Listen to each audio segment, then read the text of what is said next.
sizzle. Yes. Put them in for about 30 minutes.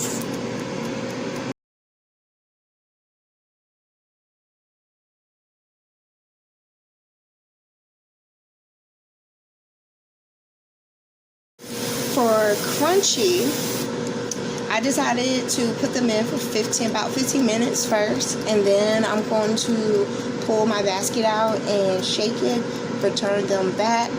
I'm gonna put some of my little hidden gem on it, just a little dusting when I shake it, and then I'm going to put it back in for like the remaining like 10-15 minutes, so about 25-30 minutes altogether. I like mine crunchy because I think I'm going to probably just do like something like simple on the side as far as a sauce or a dip is concerned. So yeah, just keep that in mind. Get up.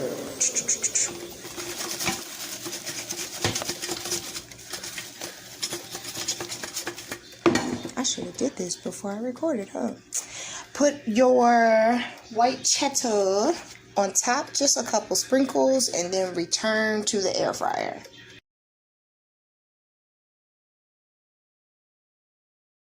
Being that we are going to add a egg beaten, as well as I'm going to add the Stella Bistro Foods CREOLE spice. I'm going to add that for some kick.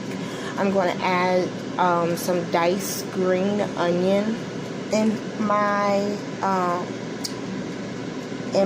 salmon patties, and we're going to be doing a lemon and basil salmon patties. So go ahead and get your lemon pepper and get your rustic Italian, because you will be using both, just like you will use your rustic Italian on your potatoes that's in the air fryer.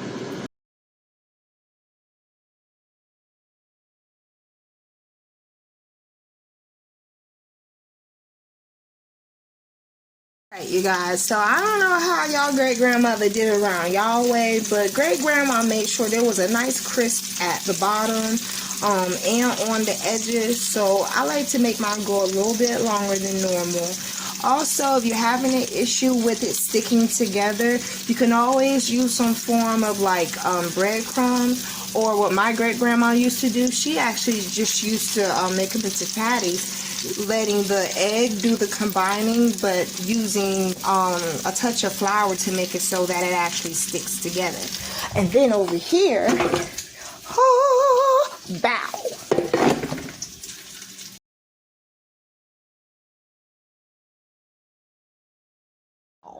See how nice and crispy they are? Yes, Grandma would be so proud of me.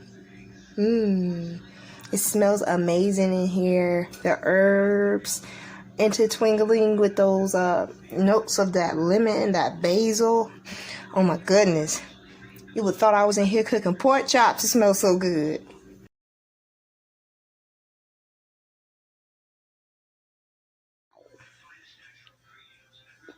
Yummy, yummy, yummy.